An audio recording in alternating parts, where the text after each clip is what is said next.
दोस्तों आज हम बात करेंगे हिंदी साहित्य की। और हिंदी साहित्य में भी जो भिन्न भिन्न प्रकार के प्रतियोगिताएं परीक्षाएं हैं उन्हीं की चर्चा करेंगे। खासकर जो बच्चे टीजीटी पीजीटी असिस्टेंट प्रोफेसर या फिर यूजीसी नेट का पेपर देने जा रहे हैं, वह कुछ अगर हिंदी साहित्य से जा रहे हैं तो कुछ बिंदुओं को ध्यान रखें जिससे आप अधिक से अधिक स्कोर करके आ जाएंगे। सबसे पहले जब भी आप पेपर देने जाएं तो जो भी पेपर देने जाएं उसका सिलेबस आपके टिप्स पर होनी चाहिए। दूसरी बात कि आखिर क्वेश्चन पूछ कैसा रहा है, पिछले 10 साल के सवालों को हर वक्त अपने साथ रखिए। और सवाल किस तरह पूछ रहा है, क्या हम सवाल के नजदीक हैं या जिस तरह के सवाल पूछ रहे हैं उसी तरह के सवालों से संबंधित बुक हम पढ़ रहे हैं। अगर पढ़ रहे हैं तो सही कर रहे हैं। दूसरी बात, हमें साहित्य अगर पढ़ रहे हैं तो साहित्य को हमें रटना नहीं चाहिए दोस्तों। हम देखते हैं कि बच्चे रटने की कोशिश करते हैं। चाहे हिंदी साहित्य के लेखकों की मैं बात करूं, चाहे वो दिनकर हो, चाहे अज्ञेय हो, चाहे हरिओद हो, चाहे महावीर प्रसाद द्विवेदी हो, इन सब की रचनाओं को हम रटने की कोशिश करते हैं। जब तक आप रटते रहिएगा तब तक आप भूलते जाइएगा। उसे महसूस कीजिए, उसे फील कीजिए। साहित्य बिल्कुल रटने का नहीं है, उसे महसूस करने का है, उसे देखने का है, सोचने का है। उसको सोचिए आखिर ऐसा क्यों हुआ। अगर आप आदिकाल पढ़ रहे हैं तो आदिकाल के नेचर को समझिए। आखिर क्यों आदिकाल नाम रखा गया, इसमें सिद्ध साहित्य के नेचर को समझिए, नाथ साहित्य के नेचर को समझिए, जैन साहित्य के नेचर को समझिए। और मैं कहूंगा उनको फीलिंग के साथ पढ़िए। अपने आप को साहित्य से जोड़ने का प्रयास कीजिए। फिर देखिए साहित्य आपका अपना होता चला जाएगा।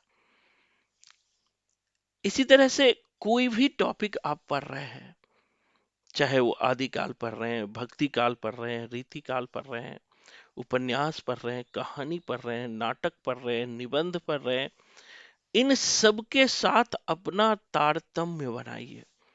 मैं बहुत सारे बच्चों को देखता हूं कि वो 50 से 60, अगर 100 सवाल पूछ रहा है हिंदी साहित्य में, यूजीसी नेट की बात मैं करूं, तो वो बच्चे 50 से 60 सवाल से ज्यादा नहीं बना पाते।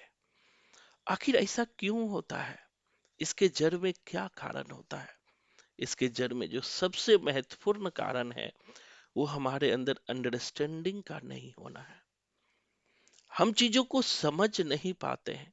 खास करके मैं स्थापना और तर्क की बात करूं तो स्थापना और तर्क के सवाल जो 10 पूछे जाते हैं वो तभी आपसे बनेंगे जब आप साहित्य को समझें, जब आप भारतेंदु युग को समझेंगे, जब आप भारतेंदु युग को आधुनिकता का प्रवेश द्वार क्यों कहा जाता है, भारतेंदु युग को द्वैत का युग क्यों कहा जाता है, भारतेंदु युग को संक्रमण काल क्यों कहा जाता है, नवजागरण क्या है, पुनर्जागरण क्या है, पुनरुत्थान क्या है, इन सारे पहलुओं को जब तक आप नहीं समझेंगे स्थापना और तर्क के सवाल नहीं बनेंगे।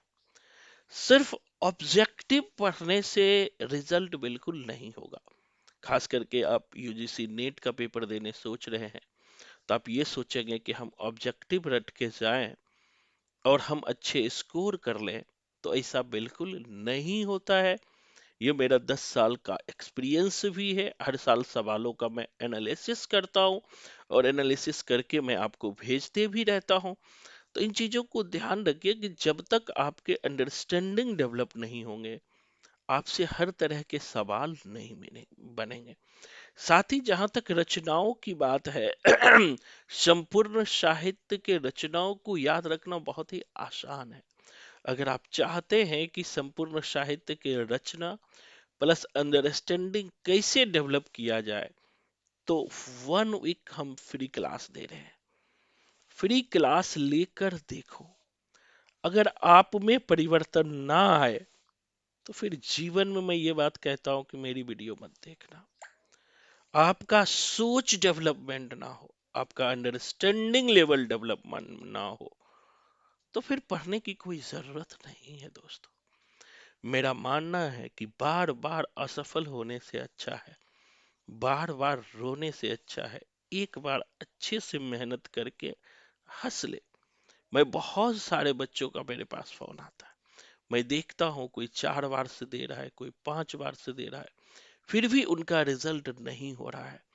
ऐसा इसलिए हो रहा है कि उनको साहित्य पे पकड़ नहीं है। पकड़ का क्या मतलब होता है? पकड़ का मतलब होता है डेप्थ जानकारी, अंदर तक जा करके चीजों को समझना और ऐसा समझ क्लियर कर लेना कि फिर भूलना नहीं।